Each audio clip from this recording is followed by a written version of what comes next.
Welcome to the FMCG Guys, the podcast that dives into the innovation, strategy, and trends shaping consumer goods and retail in Europe and beyond.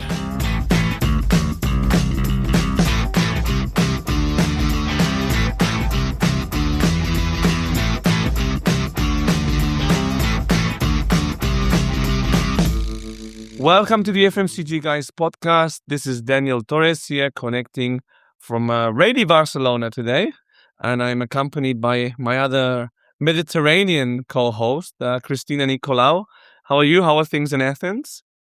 Hi, Daniel. Things in Athens are very good. Well, I guess we are now in line with the season as it's getting a bit colder. Well, for our standards, not for our southern listeners' ones.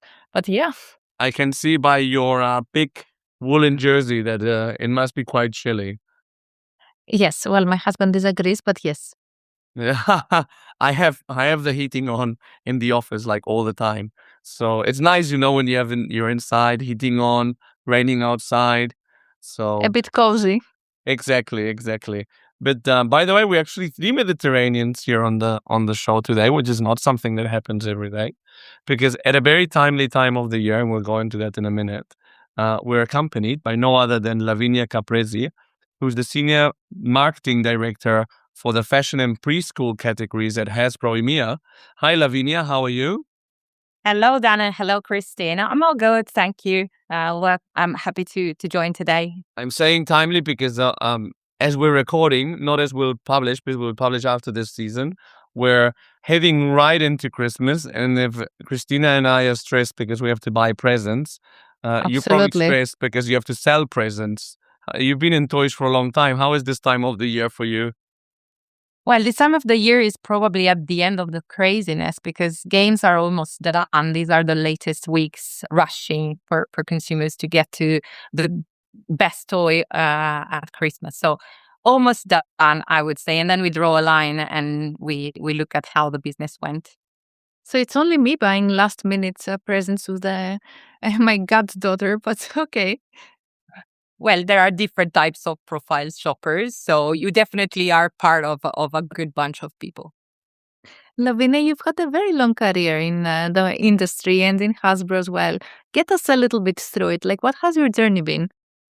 Yes, so I am a brand passionate and I've studied brand marketing at university here in Milan.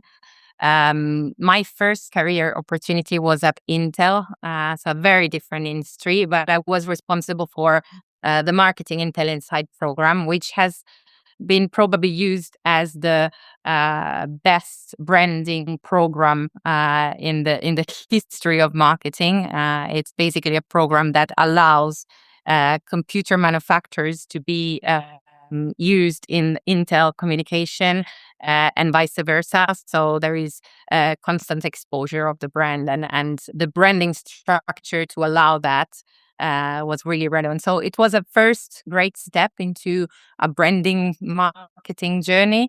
And after that, I had the opportunity to step for the first time into the toy industry. For 1 year, I've worked in Rainbow Toys, which Rainbow is an Italian studio, which ended up to be an entertainment powerhouse, a global one, a really big and relevant one.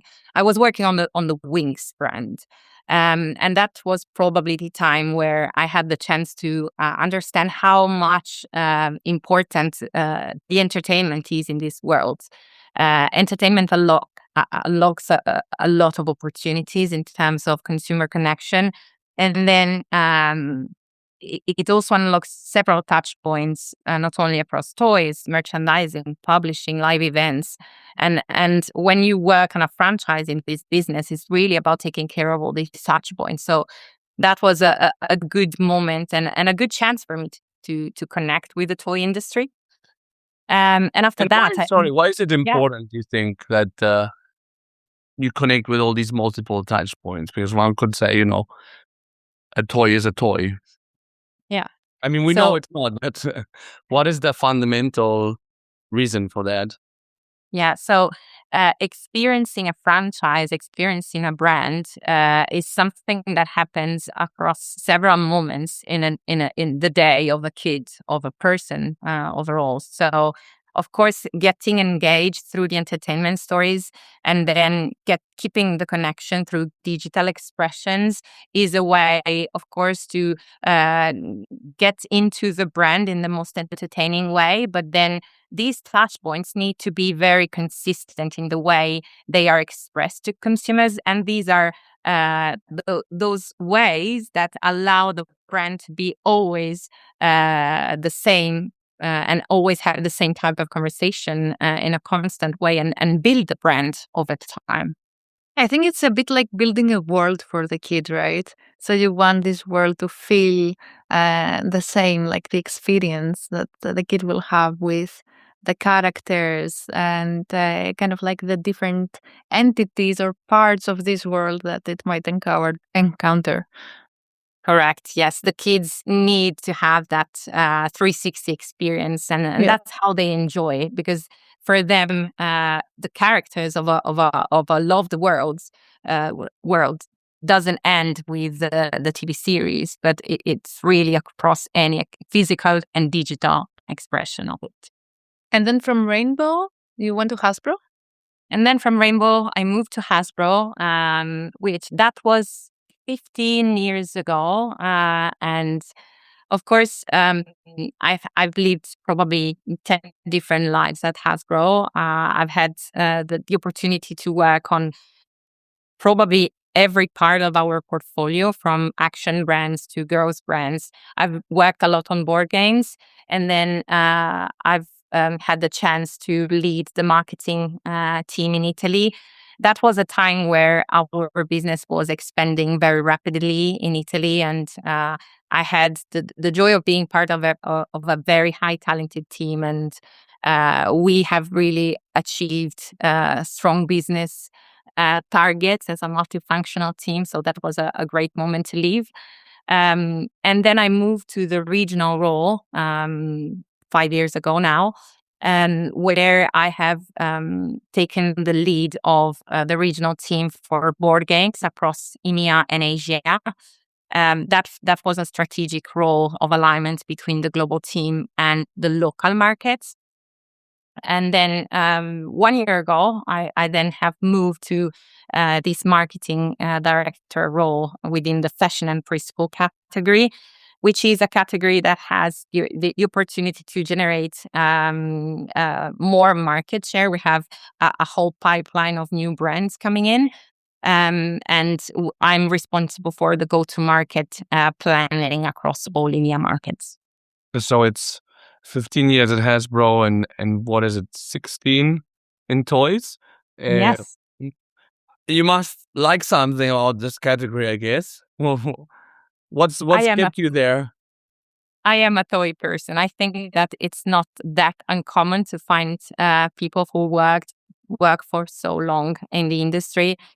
There are several reasons. From a marketer, I think that the toy industry is probably a real fun park, because you can really handle both evergreen brands. You end up sometimes having to rethink and remodernize these evergreen nostalgic brands, but you also work a lot on new product launches, new brands launches. You work across so many different audiences with a very high-paced business. Our business, the industry, of course, delivers 50% of the business in the last quarter of the year. So it's very important to understand what to do in the rest of the year to generate incrementalities. But of course, you nail the year down in the last 3 months. It's not for everybody, though. I know that a lot of people, when they join the category, they struggle, at least initially, with this.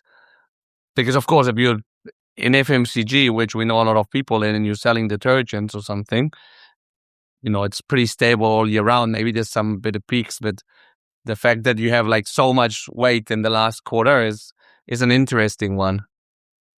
It is. And I think that of course, we are seeing an evolution of that, and we are seeing the increased importance of creating tempos and drive seasonalities outside of that. But I would say that that's a thrilling rush to Christmas, the one that we were discussing before from a consumer and shopper perspective. It's exactly that if you work from within the company. So that's from a marketer's eyes perspective. And then if I think about the scope of our work, the purpose, of course, making the life better of kids and families across the world through creating those connections that allow great memories to be unlocked is something that is not common in other industries, right?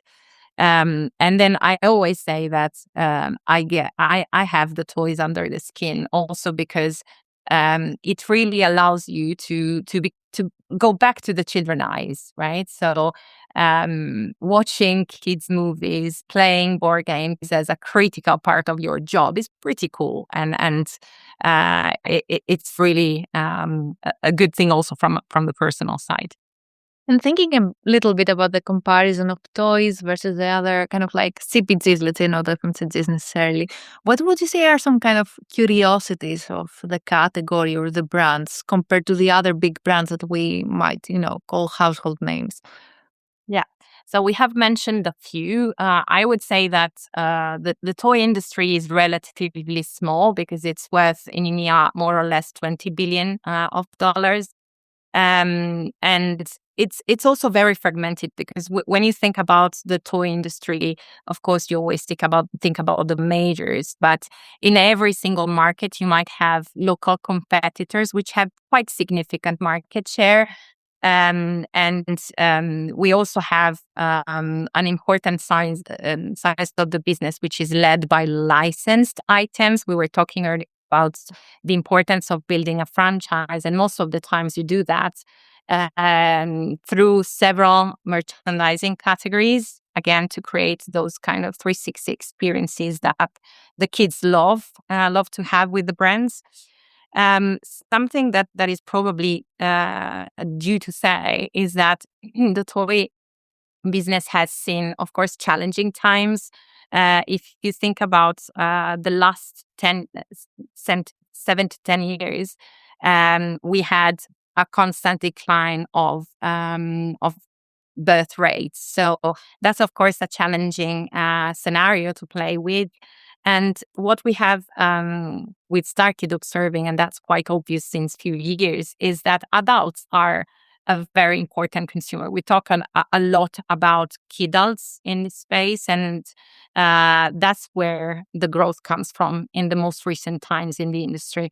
Basically, 25% of shoppers are also the consumers. So they buy products that are thought for adults. So that is definitely a shift. And for any player in our industry, that's also a great opportunity. Just think about action figures for collectors rather than strategic games for board game for adults. And even fashion dolls are very collected. So there is a whole new space that companies in our industry are tapping into. And the most interesting thing is that there is a common space where kids and mostly Gen Z find themselves together. And I will mention an incredible movie that has come earlier this year on Netflix, which is called K-Pop Demon Hunters. Hasbro got the Master Toy license recently. And that is the movie, the most watched movie on Netflix of all the times. And that phenomenon is really coming from the fact that kids and Gen Z are not only watching, but are also resharing a lot of content on social media. So these are really cultural movements that are being created at the connection between Gen Alpha and Gen Z, and that is happening more and more often. Fascinating, no? Because I think that it also tells you a lot of every generation. You have a connection to children, but also youth and even adults that you have in very few categories, no? Which is very interesting because I don't know what adolescents what Generation Alpha is doing now, right? I don't know how they think, what they do, what they like, and you have like that perspective with. So we should probably listen more to the people that are working in toys to understand what these behavioral patterns look like. And I'm very curious because one thing that I think is very interesting in your career is the fact that you took over this regional role of board games in the middle of COVID. I mean, I mean, let alone taking a regional role, which is coming from a local market, which is also a big difference, always a big difference. But how was it to like take over the board games category specifically? I think that like physical toys had like a kind of like rebound during COVID, no? Yes. So, of course, COVID was an incredible opportunity for board games as a category, and having in our portfolio some of the strongest brands in the industry, we have first benefited of it, right? Because people were looking for ways to spend their time, and they've started playing, of course, with classics. You first think about Monopoly, right? If you want to go back playing, and then you start unlocking all of the other classics. So we've seen a first boost of business in that time, but when we now look back, COVID was really the renaissance of board games, because that has created a change in habits. People have started to be more used to play, and they've started playing more and more. So not only they're spending more time playing, they're buying more board games, and we are also seeing new trends in terms of what types of games are most liked. We've seen card games exploding, probably because families want to bring out of home the opportunity to play now, right? And we've seen many adult party games. Friends gatherings sometimes are actually, you're seeing that in consumer research, are more and more around the table playing a board game. The famous game nights, which are becoming more and more a thing in the way we spend time. And then we have seen and observed that there are more trends about games being more collaborative than competitive, which is interesting in the times we are in. And then even more strategic over luck-led. And that has unlocked, of course, a whole new opportunity. If you think about a few years ago, probably strategy games were a niche thing. Now we have families in markets playing with strategy games. So we have seen a true evolution and a whole new opportunity to connect and let people play, which is just such a strong cultural shift, and we are happy to be part of that. So that was amazing to leave at the start of my regional role. If I can also add at that time, something that we have observed very much is, of course, as a consequence, people were also looking for new ways to play, and digital ways to play are, of course, a thing, right?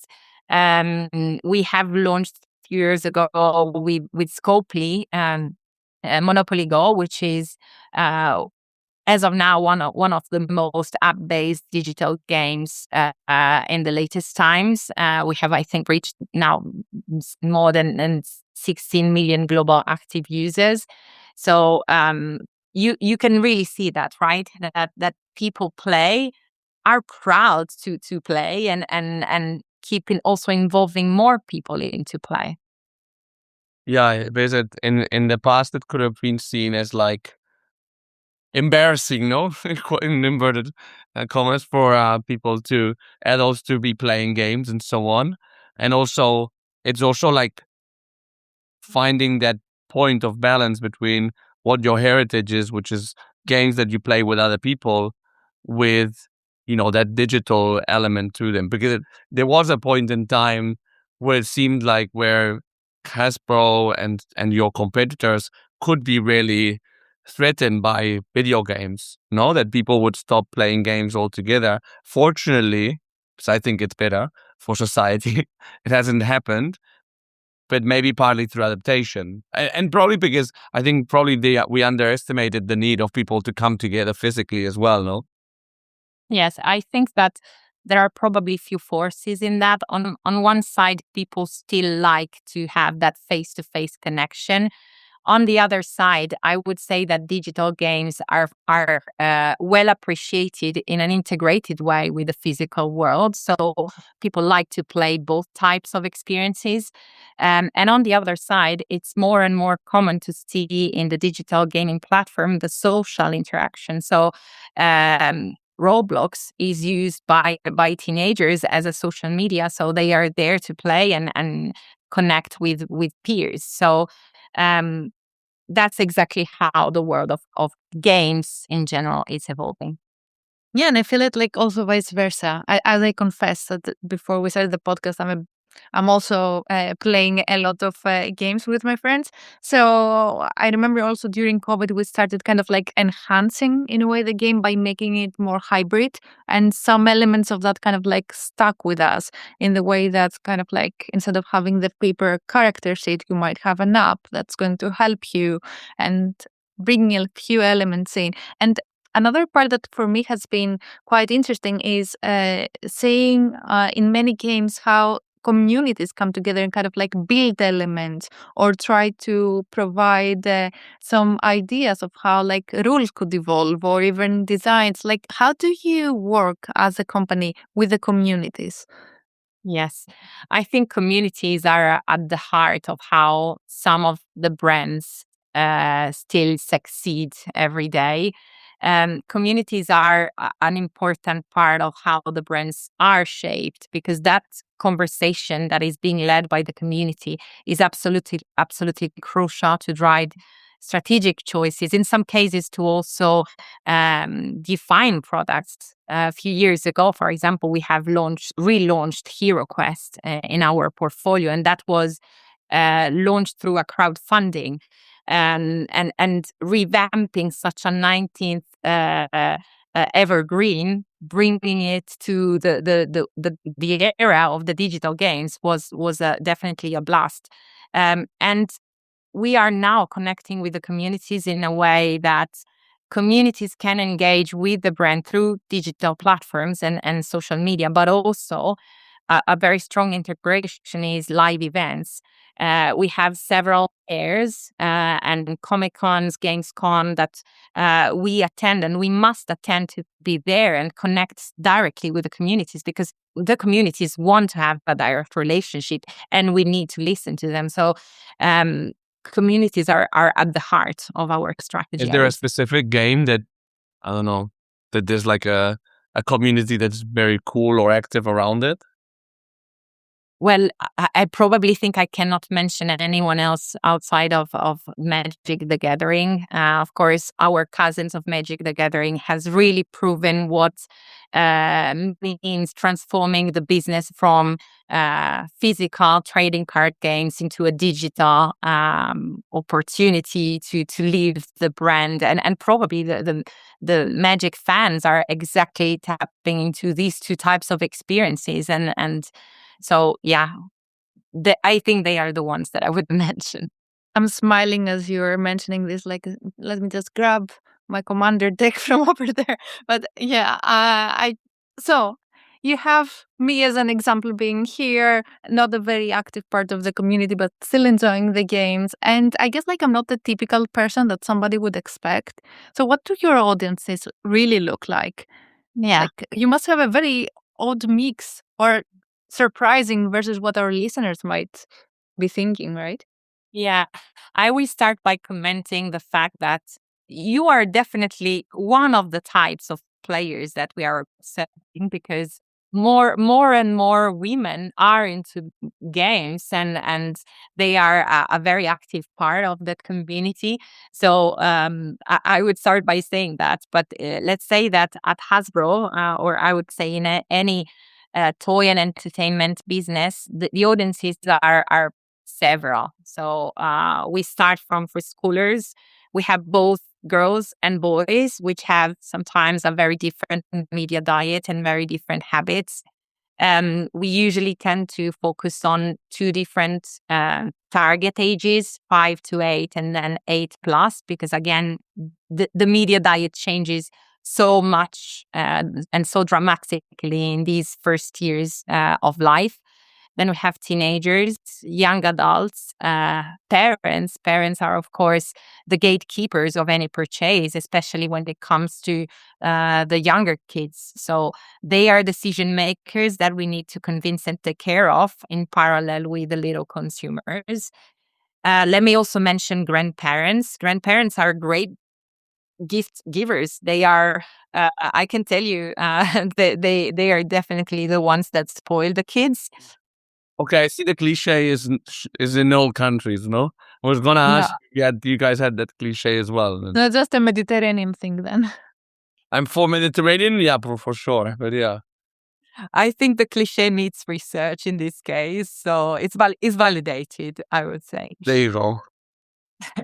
And then, as I was mentioning, the fans, what we call fans, were a few years ago were the niche, and now are becoming more and more mainstream. So our audiences is very varied, and our let's say media planning is of course challenged by that. Our budget planning is of course very stretched across all of these. So also, especially if you think that once you invest on a kid, that kid in 2 years will probably go out of your brand as an opportunity. So in parallel, it is also very important to build the brand in the parents' mind and make sure that the brand experience is so good that can be shared with others, and we can build then a bigger opportunity for the future. Mm. And there's one of the big things in marketing right now is like this renewed obsession with being culturally relevant, no? Which I think is a very legitimate obsession. With you guys, how does that work? Because I know that you have like your own brand, you also have licenses at the same time.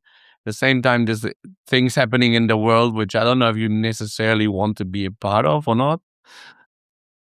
Yes, well, you are right that it's an obsession.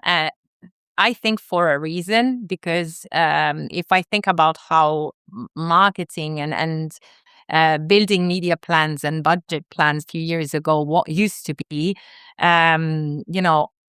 we used to speak a lot about brand reach, and today we speak about brand relevance.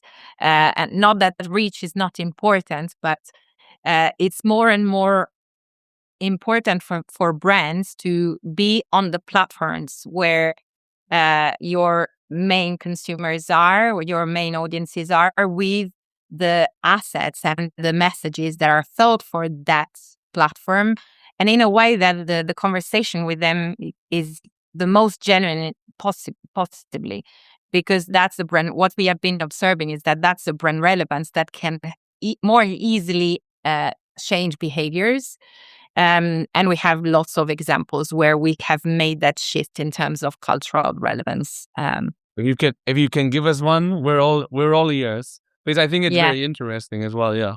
Yes. So I will mention Peppa Pig, because Peppa Pig is a brand that is old 20 years. Okay, so is a brand that have started building their roots in another generation. So last year, we had the challenge to look at a lot of research and find new angles to become more relevant and more closer to modern parents. So we have found out and identified one space that could unlock more emotional connection with them, more humor, more fun, and that was the birth of a new child into the family. We found out that that's a very emotional moment in households. So Peppa Pig got a sister this year as a consequence of it. Of course, it was much more complex than what I'm saying. How am I a 34-year-old man without any kids or nephews? And I know that happened. I know that too. Good. And that's exactly where brand relevance meets reach, right? Yeah. I think that I think that what we have done is putting Mummy Pig in front of a real journalist, and she announced her pregnancy like in the real world. So this putting together animation and real life made the magic, and the world just was absolutely blown away by the news. So the social conversation that unlocked from there, it was not only driven by millennials, but Gen Z came back to talk about Peppa Pig. So the old consumers, when they were kids, have started doing memes on Peppa Pig on social media. So that was, of course, a cross-functional effort across several tempos, moments, and different levers. But that has brought back cultural relevance, and we have ticked the relevance and affinity point, not only with millennials. And how do you talk about it in terms of language? I mean, internally, like for Coca-Cola products, we will talk about drinking occasions. So how would that be? Would it be a moment? How would you refer to like bringing a sibling to Peppa? How is this, the language? Well, it's probably, let's say, I would probably define it as the milestone moment in the brand history, because, and it's not something that happens that frequently, okay? Yeah. So this is, of course, we are talking of a super primarily important brand in our portfolio, which is changing after 20 years. So, but yeah, I would call it as a milestone moment for the brand evolution. And you are working, and again, I connect to the beginning of the conversation because you mentioned a lot the franchises and how, like, here's an example of a world that's evolving, right? And when you're working with different licenses, how do you go about it? Like, what are the choices you're making, or how are these being integrated into the choices you're making for the toys?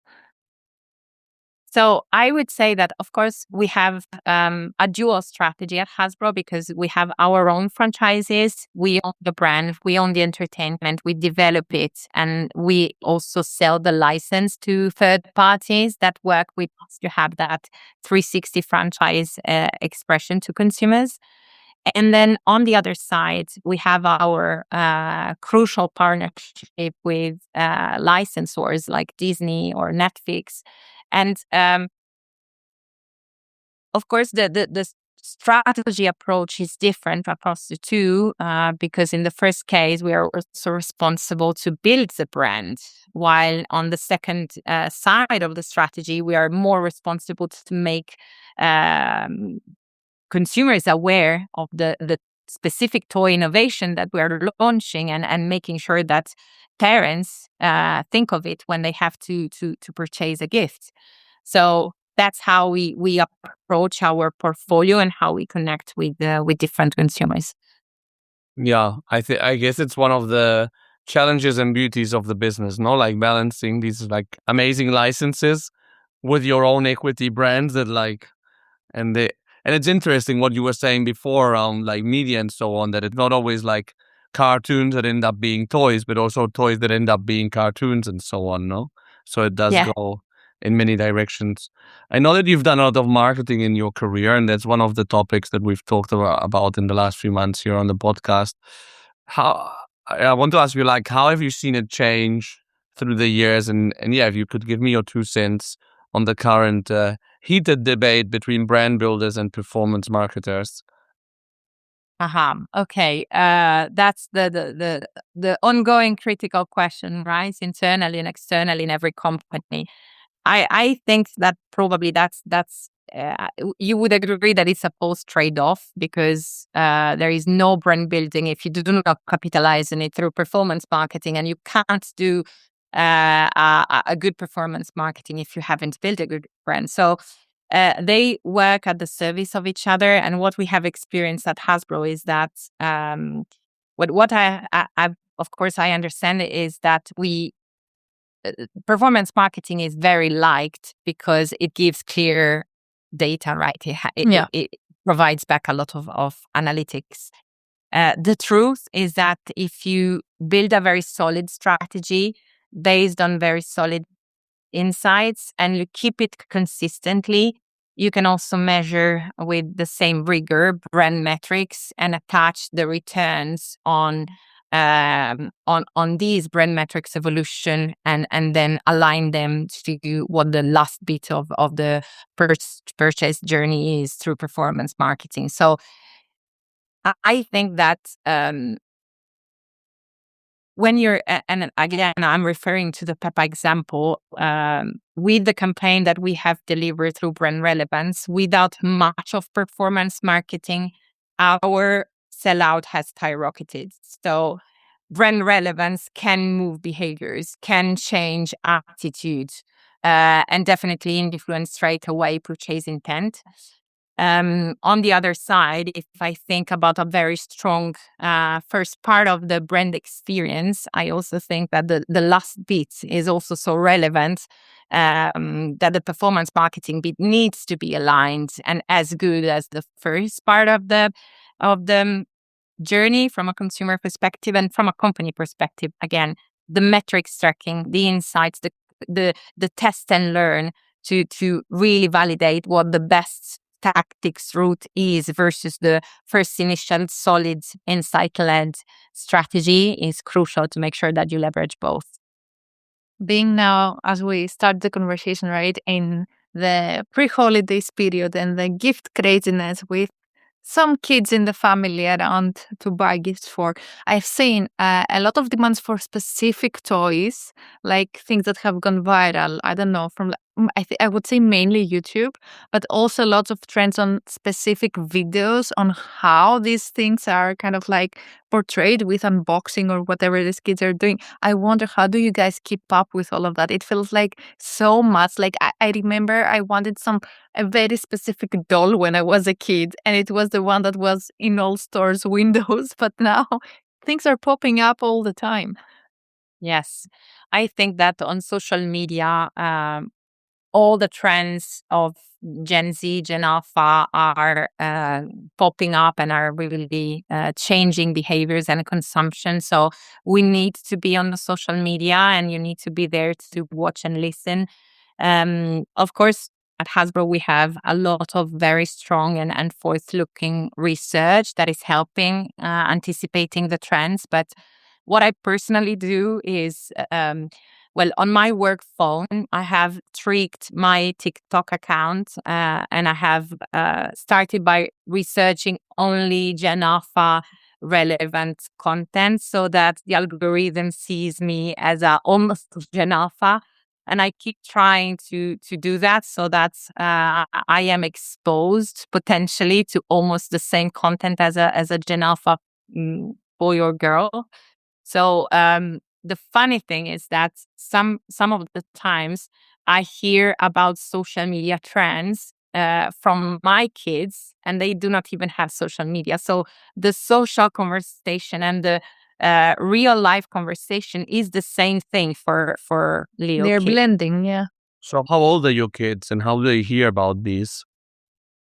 So I was referring to the 8 years old who came back at some point last year, this year, with some songs that he had listened at school that were part of this trend that has become global, and it's called Italian brain rot. Oh, and yeah. it's AI generated characters that have become viral.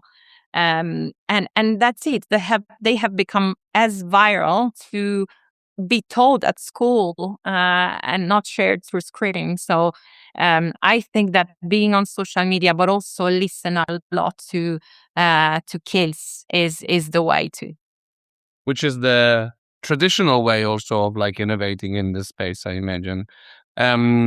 We could have, I think Christina and I could be talking about this for a couple more hours, but I don't think we can demand so much time from our guests. So Lavinia, we'll just ask you one question, which is our famous question, which is, if you went back to the beginning of your career as you were starting, and with everything that you've learned until now, what would be that one piece of advice you would give yourself? Probably, with my career that went international, I've traveled a lot for work, and I've had to chime into the Asian insights and the German insights rather than better understanding the UK and US behavior in consumption. So I've always done that from my desk in Italy. Although traveling a lot for work, I would have probably recommended myself to live abroad for a longer time.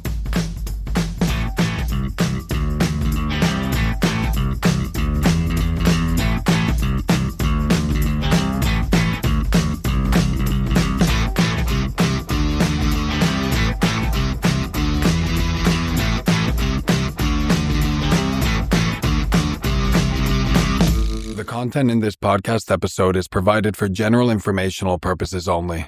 By listening to our episode, you understand that no information contained in this episode should be construed as advice from Dwyer Partners SL, doing business as the FMCG guys, or the individual author, host, or guests, nor is it intended to be a substitute for research on any subject matter.